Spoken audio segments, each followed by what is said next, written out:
अस्सलाम वालेकुम दोस्तों, अॼु असां हिकु नई टॉपिक सां तव्हांजे साम्हूं आहियूं सिंधी थॉट जे प्लेटफॉर्म तां, जेका आहे असांजी नई टॉपिक रिप्रोडक्शन सिस्टम।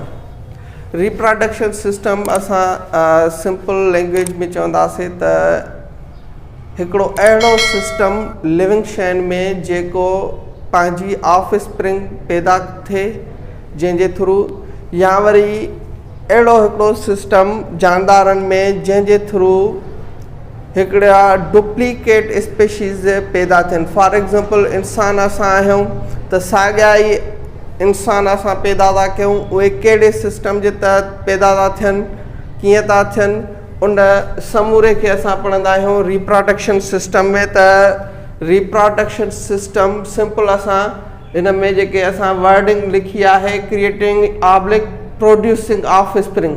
ऑफस्प्रिंग जो मक़सदु आहे त इन में असां सेम इन स्पेशी पैदा कंदा आहियूं।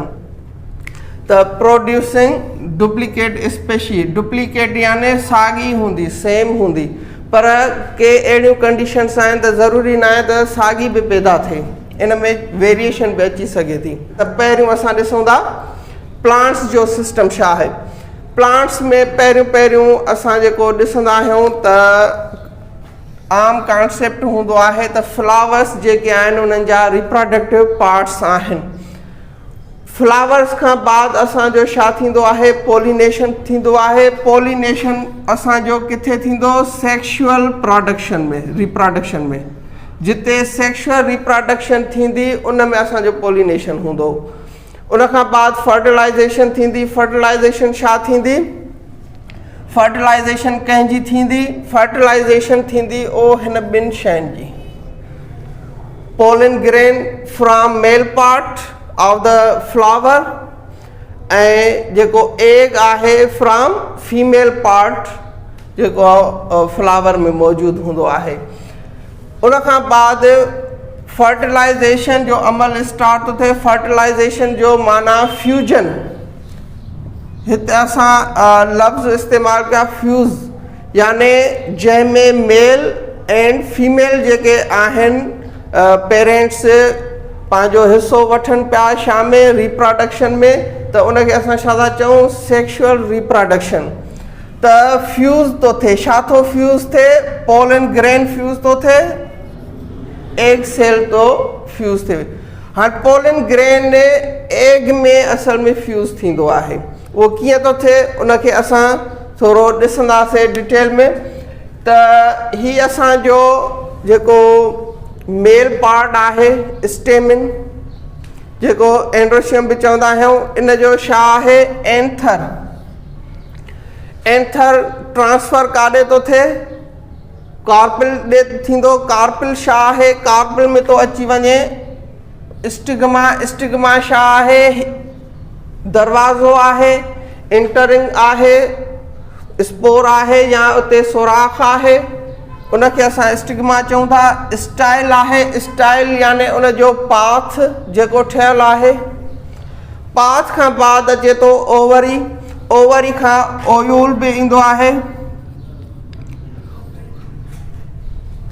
हाणे ही जेको ओवरी आहे, इन में अंदरि एग पैदा थींदो आहे, प्रोड्यूस थींदो आहे, जंहिंसां एंथर आहे या पोलन ग्रेन आहे उहो छा प्रोड्यूस कंदो आहे, स्पर्म प्रोड्यूस कंदो आहे, लिक्विड प्रोड्यूस कंदो आहे, जेको हिन स्टाइल जे मदद सां किथे अची पहुचंदो आहे, हिन एग ताईं पहुचंदो आहे ऐं उहो लिक्विड उन एग सां फ्यूज़ थींदो आहे। फ्यूज़ थियण खां बाद असांजो फर्टिलाइज़ेशन जो अमल स्टार्ट थींदो आहे, जंहिंखे असां ईअं बि चई सघूं था त इहो हिकु शुरूआती अमल आहे जंहिंसां लाइफ स्टार्ट थिए थी या लाइफ प्रोड्यूस थियणु स्टार्ट थिए थी। उन खां बाद ज़ाइगोट। ज़ाइगोट छा थींदो, इहो असांजो बेसिक प्रोसेस आहे। प्रोसेस बि न चइजे, हिकु स्टेप चइजे त अञा बहितर रहंदो। त जेको फर्टिलाइज़ेशन प्रोसेस जे ज़रिए असांजो ज़ाइगोट हिकु फस्ट स्टेप ठहे थो लाइफ जे लाइ। उन खां बाद अॻिते असांजो फ्रूट ठहे थो, फ्रूट खां बाद वरी उन में ॿिया असांजा ॿिज पैदा थियनि था, वरी इहो जेको साइकिल आहे रिप्रोडक्शन जो इहो कैरी ऑन रहे थो। कीअं थो कैरी ऑन रहे? फ्लावर्स, पॉलिनेशन, फर्टिलाइज़ेशन, ज़ाइगोट खां बाद फ्रूट, फ्रूट मां वरी साॻियो ई ॿिज पैदा थींदो, ॿिज मां वरी प्लांट पैदा थींदो, प्लांट मां फ्लावर, इहो सर्किल कैरी ऑन हलंदो। उन खां बाद असां हीउ जेको समूरो पढ़ियोसीं, इहो पढ़ियोसीं असीं फ्यूजन जो कॉन्सेप्ट, अहिड़ी रिप्रोडक्शन जंहिंमें फ्यूज़ थियूं थियनि शयूं। कहिड़ियूं? हिकु मेल जो लिक्विड, उन खां बाद सेल, इहे ॿई पाण में छा था थियनि? फ्यूज़ था थियनि। असांजो जेको पहिरियों एनर्जी प्रोड्यूसिंग एजेंट आहे उहो आहे प्लांट्स जो। त प्लांट्स वॾे तइदाद में आहिनि, उहे असांजे हिन प्लानेट ते वधीक मिक़दार में रिक्वायर्ड आहिनि for the sake of energy. इन जे लाइ अलाह ताला इन्हनि में स्पीडी प्रोसेस जा बि ऑप्शन्स रखिया आहिनि। त के अहिड़ा बि असांजा प्लांट्स आहिनि जेकी ही प्रोसेस हलाइण सां डिले थी थिए, यानी डिले छा में थी थिए? असांजा ऑफ स्प्रिंग प्रोड्यूस करण में डिले थी थिए, या वरी ईअं चइजे नंबर ऑफ स्प्रिंग्स प्रोड्यूस करण में डिले थी थिए। त इन जे अल्टरनेटिव में अल्लाह ताला स्पीडी प्रोसेस बि रखियो आहे त जीअं जानदारनि जी जेका एनर्जी रिक्वायर्ड आहे उहा पूरी थी सघे, जेका मैक्सिमम असां जीअं चवंदा आहियूं प्रोड्यूसिंग जेके आहिनि, कहिड़ा आहिनि? Producers, plants. त अचे थो फिजन। फिजन छा आहे? इहो टिनी ऑर्गेनिज़म्स खां स्टार्ट थो थिए। उहो जे कॉम्प्लेक्स ऑर्गेनिज़म्स आहिनि या कॉम्प्लेक्स प्लांट्स आहिनि, उन लेवल ताईं हले पियो। फिजन जो मक़सदु इहो हूंदो आहे त एसेक्शुअल जेका बि रिप्रोडक्शन थिए थी उहा असांजी फिजन मां थिए थी। त जीअं असां वधीक स्पीड सां, शॉर्ट वे सां तमामु घणा प्लांट्स प्रोड्यूस करे सघूं। हाणे ॾिसो, बैक्टीरियाज़ आहिनि, याने यूनिसेल्यूलर्स जेके हूंदा उहे हिकु सेल मां ॿ सेल ठहनि था, याने हिकु ऑर्गेनिज़म मां ॿिया ॿ था ठहनि। अहिड़े तरीक़े सां इनखे असां फिजन चवंदा आहियूं। फिजन माना टुरण।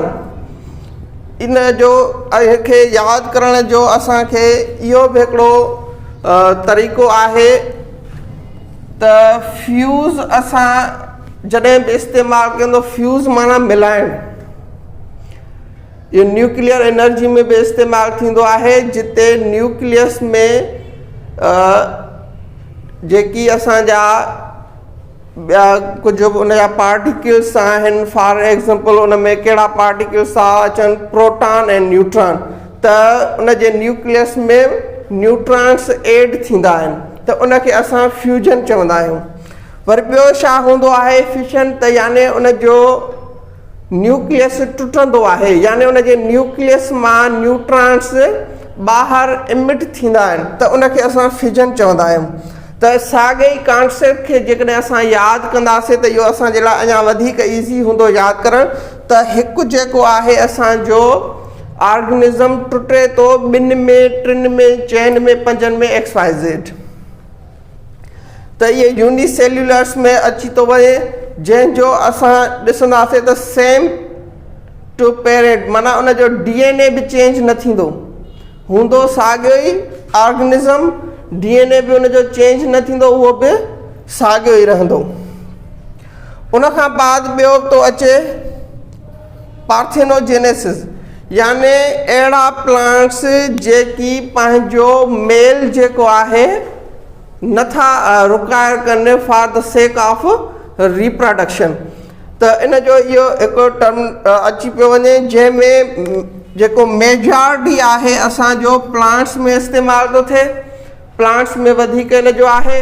पर जेकी सिंपल एनिमल ऑर्गेनिज़म्स आहिनि उन्हनि में बि असांजो यूज़ थींदो आहे।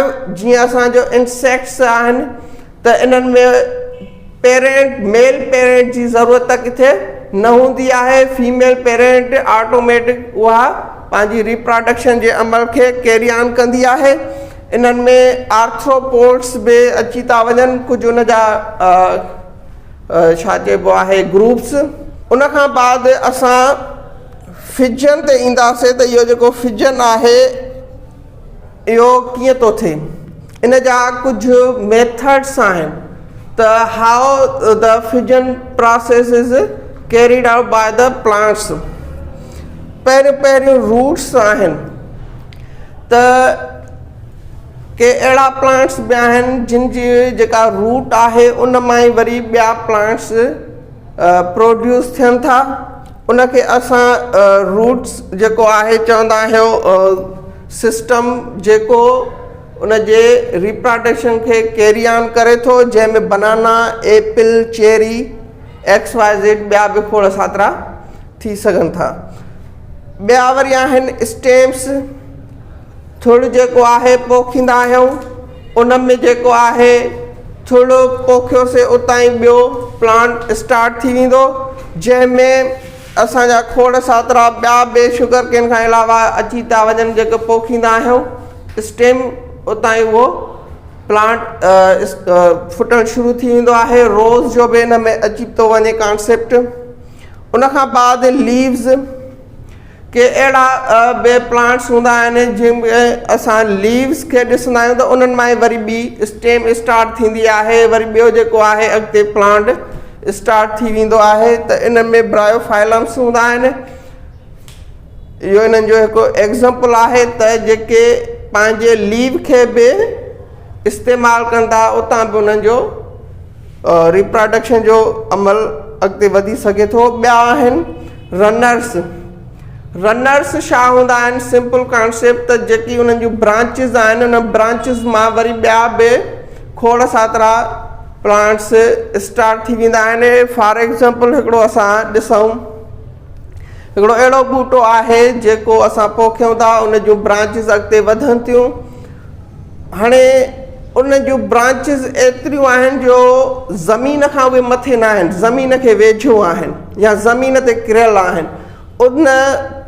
उन जी ब्रांच मां वरी छा थो थिए, ॿियो हिकिड़ो सिस्टम क्रिएट थो थिए। उते उन जो रूट सिस्टम ठहे थो।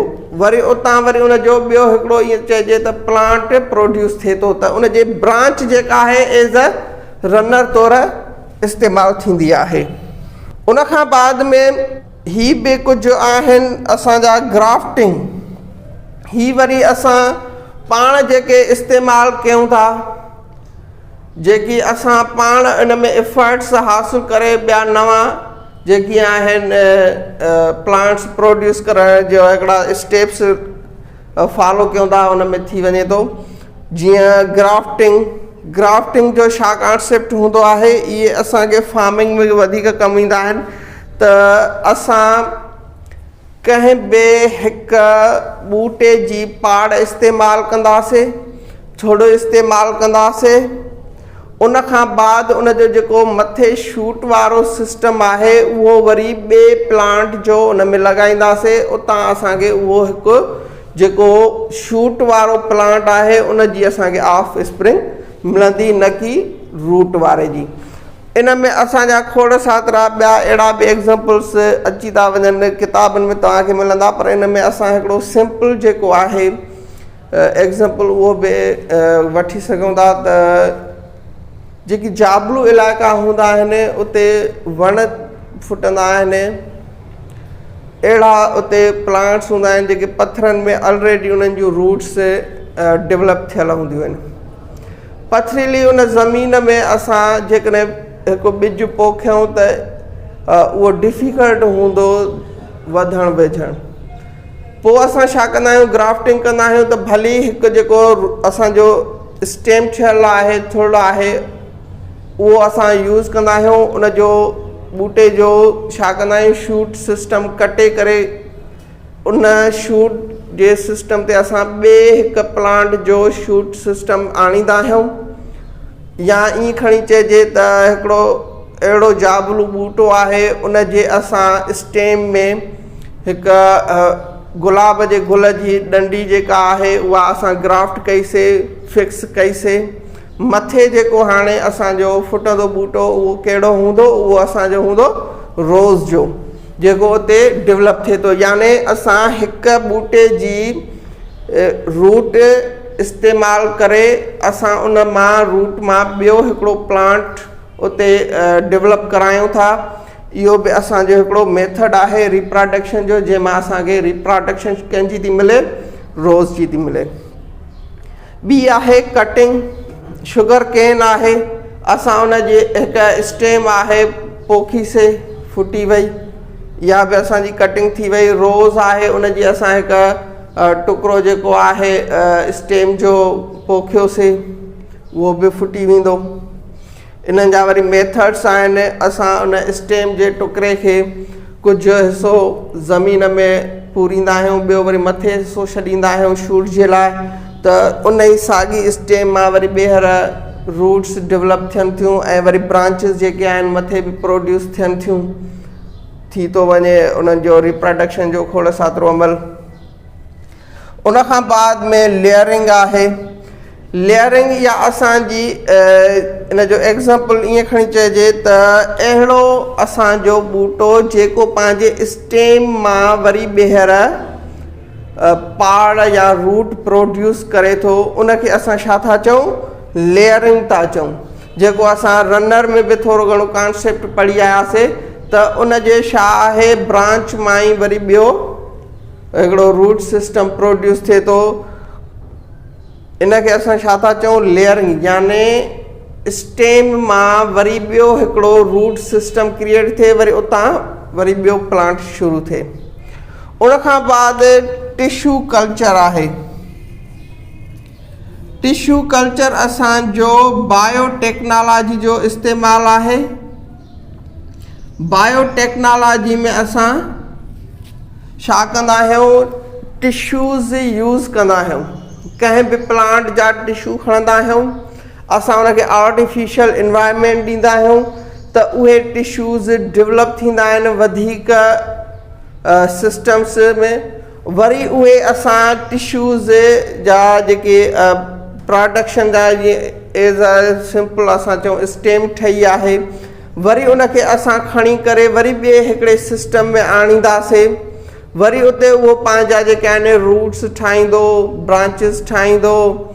त अहिड़े तरीक़े सां ही स्टेप बाय स्टेप असांजो बायोटेक्नोलॉजी जो इस्तेमालु आहे। बायोटेक्नोलॉजी में अञा असां जेकॾहिं इनखे बायोलॉजी में इस्तेमालु कयूं, बायो इंजीनियरिंग जेका असांजी आहे उन में ही इस्तेमालु थो अची वञे।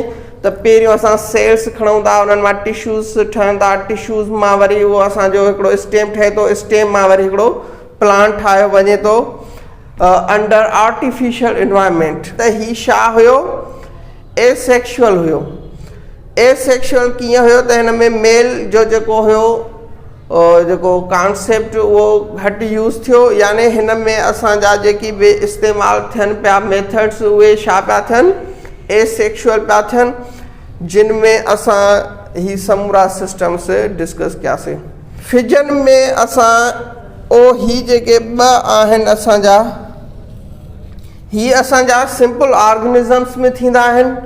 बाइनरी फिजन याने जेको एमोएबा फॉर एग्ज़ाम्पल असांजो आहे, इहो हिकु पेरेंट मां ॿ पेरेंट ठाहींदो, सेम हूंदा वन जे। उन खां बाद आहे मल्टीपल याने ही जेको हिकु आहे, इन मां खोड़ सातिरा ॿिया बि ठहंदा, त इनखे असां मल्टीपल फिजन चवंदा आहियूं। इन में एग्ज़ाम्पल्स था अचनि, प्लास्मोडियम आहे, अल्जाए आहे, प्रोटोज़ोन्स आहिनि। उन खां बाद मलेरिया जो हिकिड़ो एग्ज़ाम्पल अची थो वञे, असांजे जिस्म में उहे रेप्लिकेट था थियनि। उन खां बाद बडिंग आहे।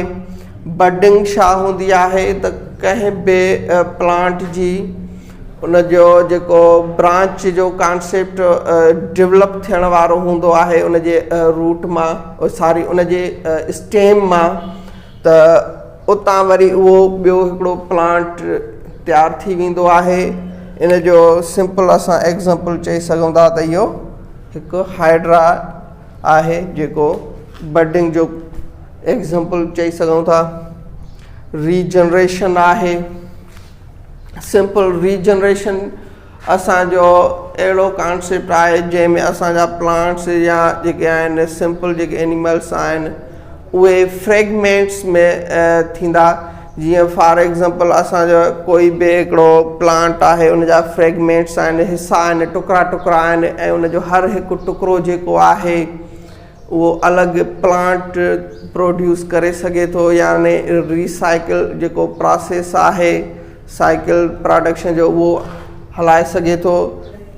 पॉलिनेशन जेको पढ़ियो हुअसीं उहो पढ़ियो हुअसीं छा आहे, ग्रेन्स जेके आहिनि उहे एग सां वञी मिलनि था, उनखे असां पॉलिनेशन चऊं था, फ्यूजन थिए थो।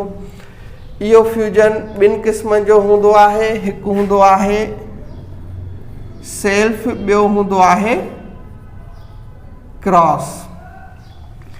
सेल्फ यानी हिकिड़ो फ्लावर आहे, असां फ्लावर्स खे कटे छा था आणियूं, फ्लावर था आणियूं। इन फ्लावर में असांजो स्टेमिन आहे, एंथर ट्रांसफ़र थिए थो कार्पिल ताईं, स्टिग्मा ताईं ट्रांसफ़र थिए थो। इनखे असां चऊं था सेल्फ पॉलिनेशन आहे। याने साॻियो ई असांजो उहो गुल आहे इस्तेमालु थिए थो जंहिंमें सेल्फ पॉलिनेशन जो प्रोसेस अची वञे थो। उन में मेल पार्ट आहे, फीमेल पार्ट आहे। उनखां बाद असांजो क्रॉस जेको आहे पॉलिनेशन, क्रॉस पॉलिनेशन असांजो छा हूंदो आहे, हिकु ई फ्लावर आहे, हिकु ॿूटे जो आहे, इन जो जेको एंथर आहे ट्रांसफ़र थींदो ॿिए प्लांट जे कार्पिल ताईं, पिस्टिल ताईं, उन सां बि इहा रिप्रोडक्शन थी वेंदी। हाणे इन में असां जो जेको डिफरेंस आहे जेकॾहिं चइजे उहो ईअं आहे त रिप्रोडक्शन त साॻी पैदा थिए थी पर उन जी वेराइटी में कुझु फ़र्क़ु थो अचे। हाणे असां पंहिंजे जेकॾहिं एनिमल्स में ॾिसूं, एनिमल्स में छा हूंदो आहे त सिंपल जेको असांजो सेम फैमिली में शादियूं थींदियूं आहिनि त उन्हनि में कुझु बीमारियूं थींदियूं आहिनि, यानी उन्हनि में कुझु डिफेक्ट्स हूंदा आहिनि। ऐं ज़रूरी न आहे त डिफेक्ट्स हुजनि, सही बि थींदी आहे रिप्रोडक्शन, पर वरी चवंदा आहिनि डॉक्टर्स त डिस्टेंस मैरिजिस कयो त उते ॿारु जेको आहे उहो सिहताब प्रोड्यूस थो थिए, ॿारु जेको आहे हेल्दी पैदा थो थिए, उनजो दिमाग़ सही आहे, उनजी फिज़ियोलॉजी सही आहे। अहिड़े तरीक़े सां हिननि में प्लांट्स में बि ईअं ई आहे त जेकॾहिं असांजो चेंज थिए थो त उन में कुझु वेराइटीज़ अचनि थियूं, सुठियूं वेराइटीज़ बि ठही वञनि थियूं। ऐं ज़रूरी न आहे त सुठियूं वेराइटीज़ ठही वञनि थियूं पर उहे अनहेल्दी जेको आहे पॉलिनेशन थींदी त उन्हनि जा अनहेल्दी रिप्रोडक्शन्स बि थींदा।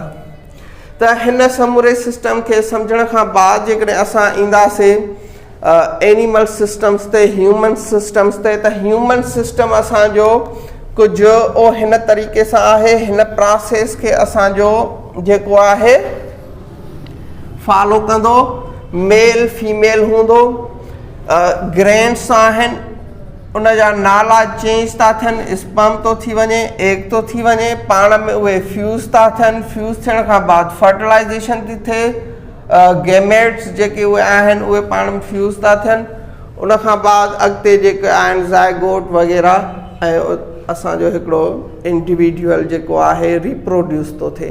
त सिंपल इन असां प्रोसेस खे फॉलो करे असां पंहिंजो ह्यूमन सिस्टम जो जेको रिप्रोडक्शन सिस्टम आहे उनखे सम्झी सघूं था।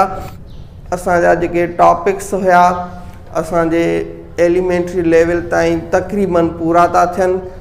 वधीक इन्हनि जा जेकी असांजा कुझु हिसा रहिजनि था या कुझु थियनि था उहे असां एक्स्ट्रा वरी इंशाल्लाह बायोलॉजी में अॻिते पढ़ंदासीं।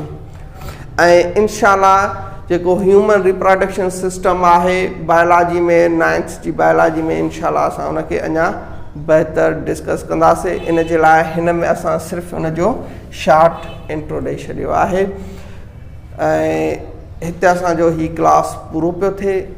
इंशाल्लाह असां ॿिए क्लास में तव्हां सां गॾु हूंदासीं।